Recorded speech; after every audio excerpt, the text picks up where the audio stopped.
Hey Dragonlings, I'm coming to you from outside. Jester was doing the scratching at the floor, sniffing around like she's got to go potty, and of course we get out here and she's laying next to me playing with a stick. So, I think there's a tractor that away. I think that's what I'm hearing. Sounds too fast to be a tractor. Golf cart? Lawnmower? Something. Anyways, I watched a video from Joey Paul this morning talking about their success with NaNoWriMo Go, the hashtag they created for their monthly goals, writing goals. And I thought, look, there's a fizzy in the background. I thought that was super inspiring, and it reminded me of a video I watched from Kate Kavanaugh a couple months ago that I wanted to do a video about, but I haven't yet. You can't chew that feather. Let go. Drop it. Drop it. Drop. Drop. Thank you. She was chewing on a chicken feather. It reminded me of Kate Kavanaugh's video where she was talking about overnight success and personal achievement and how it sometimes feels like you haven't gotten anywhere. You're making progress, but you don't really talk about that progress because it feels like you're not making progress, kind of thing. And I will link both their videos in the description below because I think they're really good videos to watch. And it inspired me to do this video because I thought I wanted to do kind of a response, my own personal take on what Kate Kavanaugh had been talking about, and I haven't done it yet because I got that idea while watching her video, and then Joey posted their video today, and I'm like, I really need to do this video, and why not do it with a nano vlog? So that way I don't have to really think about it. What I say is going to be exactly what I'm thinking as I say it, and I won't have to edit anything. Well, hi, Mew. Pixel. Sorry. Jeez, wrong cat. Bye. So, I wanted to talk about personal achievement and overnight success. A lot of people think that some of the bigger names out there are overnight successes. They just wrote a book, published it, and boom, the next day, they're making hundreds of millions of dollars. And it doesn't work like that for most people. And I am one of those people. I have been writing for over 20 years.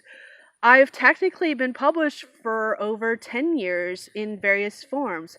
I was originally with a small publishing company that later closed, and I haven't republished those books.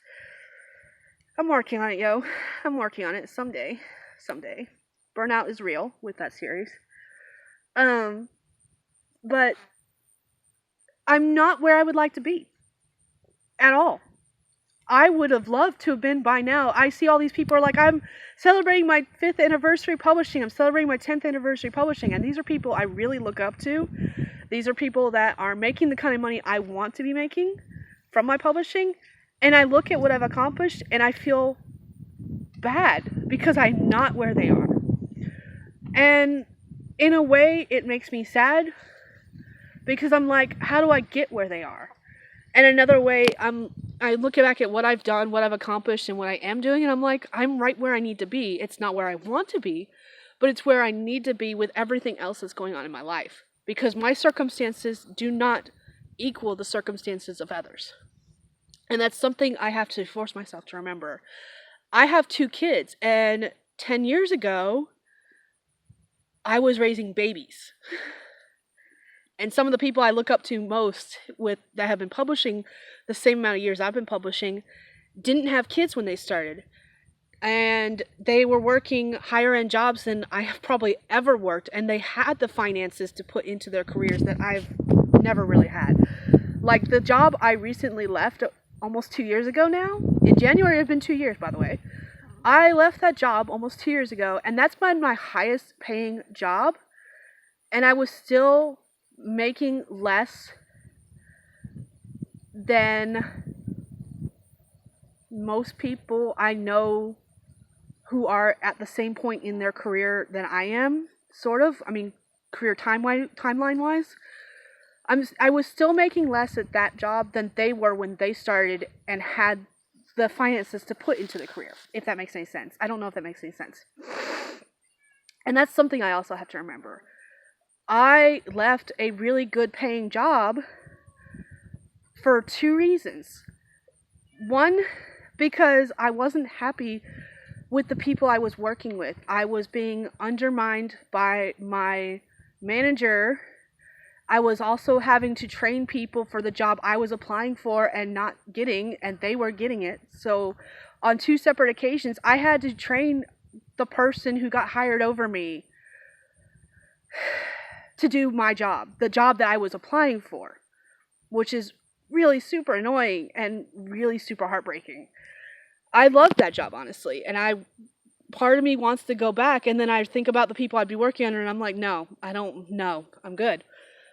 And I think the straw across the camel's back with that job was the fact that when I was hired, I found out that one of my coworkers, who was male and didn't have the same experience in the area we were being hired on at, they did a mass hiring and hired on a bunch of the temp workers like myself, and he was getting paid $3 more than me to do the same exact job I was doing, had less experience in the same job we were doing, and then a year later qualified for a $2 raise that I was told I did not qualify for.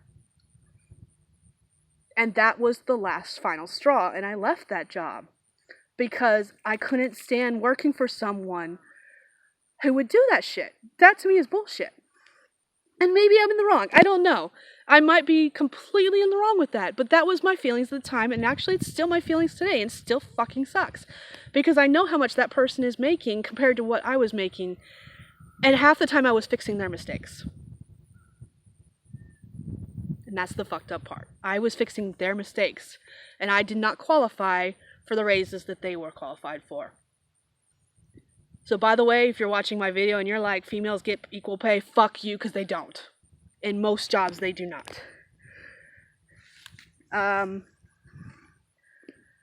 Yeah, so, sorry. But when I left that job, the other reason I left that job is my husband started a job and we need someone to put the kids on the bus and get them off the bus. And with the schedule he was going to have, he'd be able to do it some days. But most days, the days he was working, no, he wouldn't have been able to. And that was the other factor in there. It wasn't as big a deal. It just all kind of worked out. It worked out in the way. He is happier in the job he's at now, sort of. There's lots of drama there too, for the same reasons that I left my job, and he'll be very happy when he gets to leave this job. So, welcome to the US where jobs are shitty. Yay. Favoritism is a thing, just so you know. Don't let anyone tell you differently.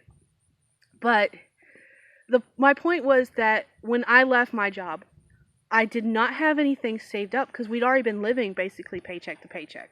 Even with both of us working and not really spending any extra money, all of our money went into car payment, car insurance, because when you're making a car payment like the way we were, you have to have full coverage on your car. And so like half of our paychecks were going to the vehicle alone. And by the vehicle alone, I mean car payment, car insurance, gas. Because I was driving the car, he was driving the car. We were both driving the vehicle. And so that used up a lot more gas, especially since I worked at a place an hour away from where we lived. So that was a big factor too. And we hadn't saved up anything to prepare us for when I left my job. I could not transfer, since I wasn't going to a different job, I could not transfer my 401k, so I cashed it out. And that helped us for the next couple of months while he was training for his job, and we were kind of figuring things out. And that's just the way it went. So I realized that in my point in my career right now, I'm kind of building up and doing things as I have the finances to do them. It's one of the reasons I don't have paperbacks out yet. My whole plan this year was when I published Damned and Desolate, the first book in the Damned and Dangerous Quartet, I was going to have the ebook, the paperback, and the hardback out all at the same time. And I was planning on using some of my tax refund in order to do that. And then we had some personal things occur. We discovered we had bed bugs. So the tax refund that I had planned to put towards paperbacks and hardbacks went towards paying an exterminator to come out. We did a heat treatment on the house. We have reoccurring pest control people coming out at least once a quarter, and sometimes more often than that, because to treat the house, just because I've dealt with bed bugs in the past. That was one of the things we dealt with at the old place that we were living at. It sucks. It sucks a lot. Clouds, can you please just cover the sun? Please. It was nice when you did it. I cannot see right now. But, so, we spent 90% of our tax refund paying exterminators to come out and treat the house. Because it's not a small house. It's got 4 bedrooms, 2 kind of dining room areas. One is, we call it the dog room. It's where all the dog crates are that we feed the dogs in at night. It's got a fireplace. And then there's the actual dining room, the living room, the kitchen. It's not a small house, and it's got an office too. I don't know the square footage. Don't ask me. It's over 1,500. I can tell you that, but I don't know how big it is. It is not a small house, and when we did the heat treatment, it was $3,000. And that was all money I'd planned on putting on the hefty payment on the car so that we could pay it off sooner. And me getting paperbacks and hardbacks and ISBN numbers is what I'm trying to get at. Because ISBN numbers, I was going to get a block of 100 ISBN numbers for like $600. And those finances went away, and we're back to living paycheck to paycheck again, because while this job, my husband's job, is better paying than his last one, and it allows him technically to be home more often so he can spend time with us, it means that we have less money coming in, because I'm not making any money from my publishing career. I've been published for 10 years. But I'm not making any money with it. Not yet. It's an eventual goal. I would like to be making money with it. But I'm not yet. So, both Joey's video and Kate's video kind of reminded me of where I've come, how far I've come, and why it sometimes feels like I'm not moving. Because it feels like I'm not progressing. That's why I'm super excited. I am working as hard as I am to get Damned and Dangerous out. It's the second book in the Damned and Dangerous quartet. And I'm super excited to get it out, even though it's only going to be out on ebook, because I'm like, that's another step forward in my career. And I'm ready to take those steps forward. I'm ready. I have 20 plus covers, because when Justin and I were both working, I went ahead, and if I saw we had extra money after all the bills were paid, I was like, okay, I'm going to buy this cover. I have a story idea for it. I'll get it written eventually. And maybe that was a mistake. I don't know. I'm full of making mistakes and regretting them later. It's one of the facts of my life, and it's good. It's probably a fact for everyone's life. You make mistakes, you learn from them. That's why for the past 2 years, I haven't bought a lot of covers. It's not just been because we haven't had the finances, because even if we have, I haven't bought a lot of covers unless they were for books I've already got written or sequels to books I've already got written. It's one of the reasons I'm on a basically semi-permanent cover ban, is because we don't have the funds for me to do that without publishing more books. It's why I have 20 plus covers, and only about a quarter of them are written. The ones that are written are in various stages of editing. Excuse me, I burped. It's painful.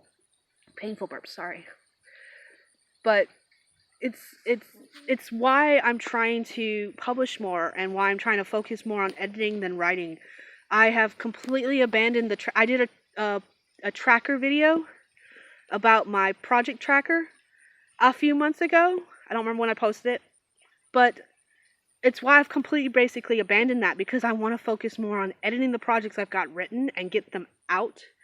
Then I want to focus on writing new ones, because they're just going to be in the same stage. They're going to be in the never-ending stage of editing that most of my projects have seemed to have fallen in. Like, it seems to be that pit of editing. There's an editing pit that most of my projects have fallen into. And they haven't left that yet. Oh, sorry. Sorry, Jester. I scared her. Don't eat my toes.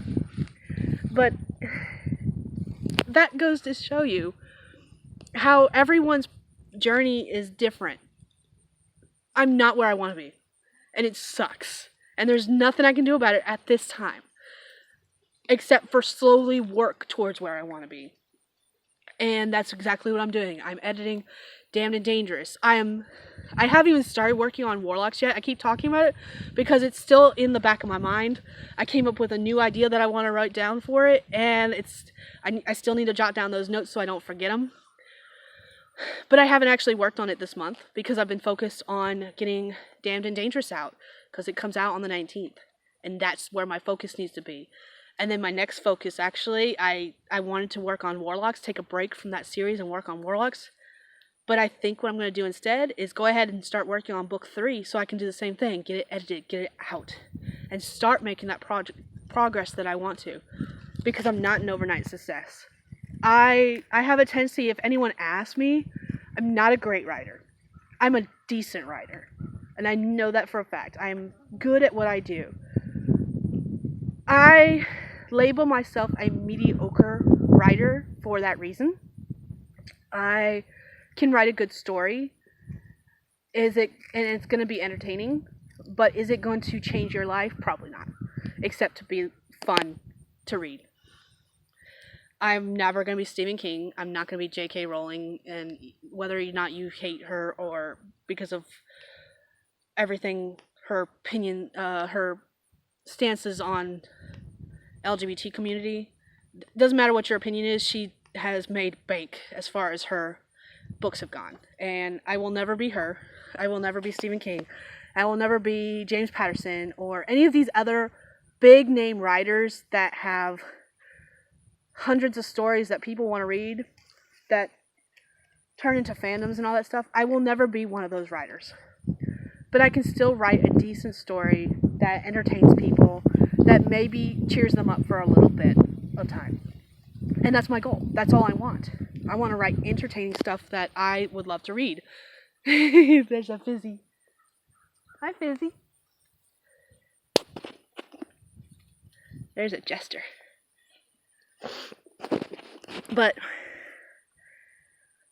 it means that I need to start publishing my works and getting them out there. And I'm slowly doing that. I have plans for at least 4 novels next year. However, we've seen how my plans go. My plan was to have the Damned and Dangerous Quartet done in June, July, August. Like, I had planned on releasing them 3 weeks apart, so boom, boom, boom, done. And it didn't happen because reasons. So I have soft plans for at least 4 novels, and I would really actually like to get 8 out next year. Like hardcore goals, if I do everything I want to do, I'll have 8 novels out next year. 8 more novels out next year. And I will slowly put a dent in that huge backlog cover list that I have. That's the goal. But I'm not going to be an overnight success, which is what I was trying to get at. There's a hop. And that's okay. That's perfectly fine. Jester, those are my toes.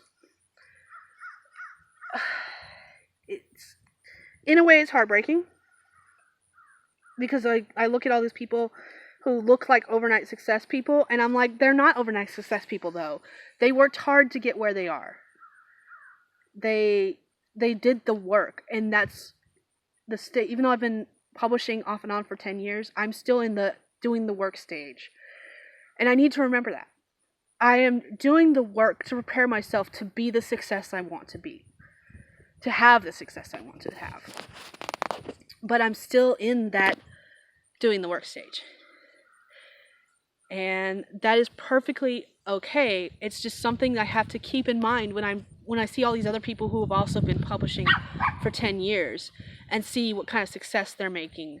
I am part of a group where it's actually encouraged to share how much you've made with the number of books you've made, with the number of years you've made, so that you can encourage others And it's a great group, and I love it, because when these people do this, they talk about what they did to get where they're at.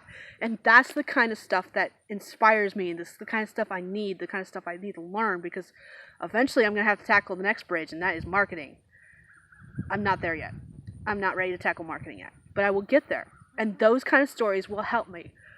Right now, I'm still at the stage where those kind of stories hurt me, because I'm like, why am I not where they are? And I know why. But it's still, I have that moment of grief where I'm like, this just sucks. What are you eating? Don't eat that. I don't even know what that is, but don't eat it. So, yeah, if you're in that stage yourself, if you've been writing for a number of years and you are not where you want to be, it's perfectly okay.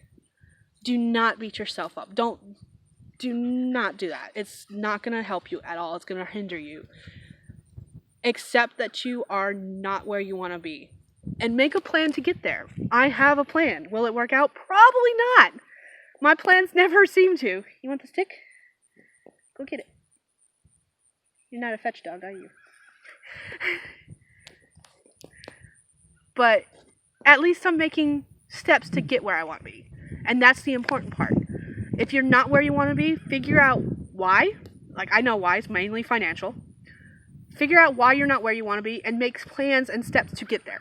My plan this upcoming year, we're going to be moving. So I don't know how much my tax refund I'll be able to use towards my plans. My plan is to get the car paid off. By the end of next year, September of next year, 2021, it will be paid off if we just continue making regular payments. However, my goal is to get it completely paid off with our tax refund, depending on how much we get back, so that it's one less thing for us to worry about. It's done. Especially since we're moving to Montana and we'll need a four-wheel drive vehicle anyways. That's always fun.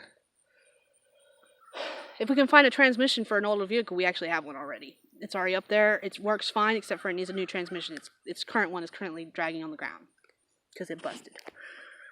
But I'm making plans.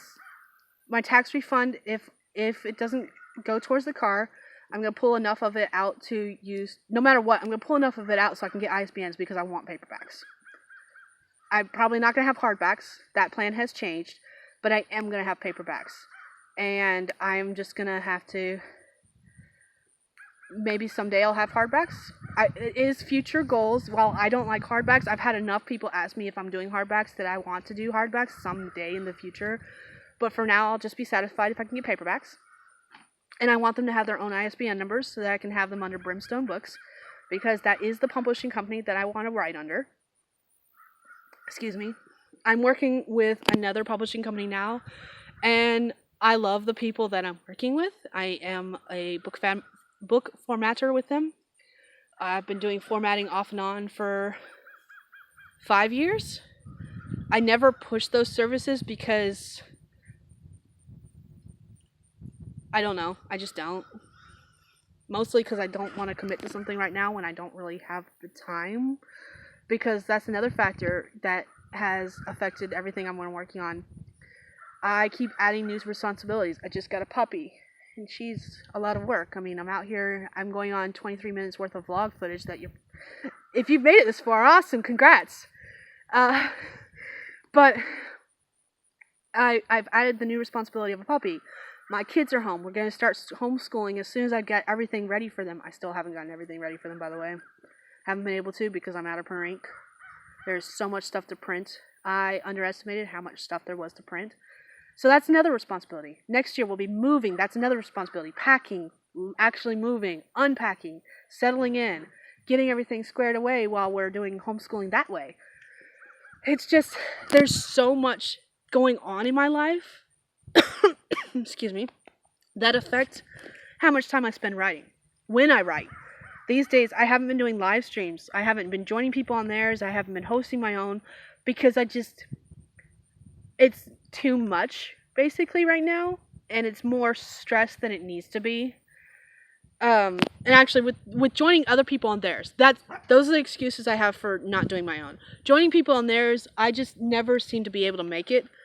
On days when they invite me, thank you for inviting me. Keep inviting me because I love it and it makes me feel loved. and it helps, trust me.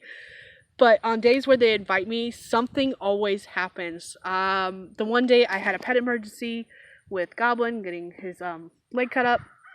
It's healing nicely, by the way. It's not healed. It's a little swollen, but it's healing. It's swollen because he keeps licking it. I know why it's swollen. But it's healing nicely for the most part. And other reasons, it's just been my internet. We live in the country. Internet is shoddy at the best of times. And lately it's been up and down. I feel like it works great when no one invites me to a live stream, but the moment someone invites me to a live stream, it's like, nah, fuck you. And it just stops working completely. And I'm like, God damn it, I want to join these people. I want to be with my friends, and I want to write with them. Just let me write with my friends. So, yeah. This video is super long, and I apologize. And if you've made it this far, you deserve a sticker. You should go get yourself a sticker. And I am so sorry it's this long. But I had to get these thoughts out of my head because they have been bugging me. They bug me every time I see someone else say, I've done this with my books, and I've published this many books, and I've written this many books. And I'm like, technically, if you count all the books I've written over 30. They're just not published. Slowly getting there.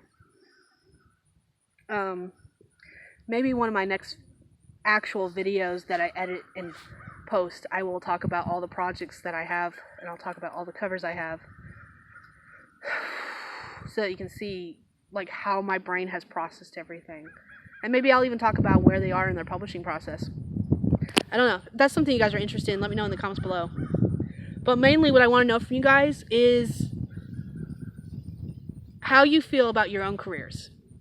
Do you ever feel like I do, like you're not making any progress when you in fact are making progress? Because I am making progress. It's just not the kind of progress I want to be making.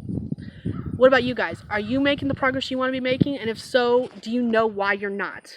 If so, awesome. I kudos for you. Sorry, I'm mistaken that. If you're not making the kind of progress you want, do you know why you're not? And if you don't know why, sit down and figure it out. Because trust me, just knowing why you're not will help. It will help you not feel as bad when you see other people doing what you want to be doing. Trust me. And it's just a good reminder too. Anyways, I'm going to go ahead and end this because it's like 30 minutes long. She still hasn't gone to the bathroom. I don't think she's going to at this point. And I will see you guys all tomorrow. Thank you for listening to me rant and ramble, and I'll see you guys all tomorrow. Bye.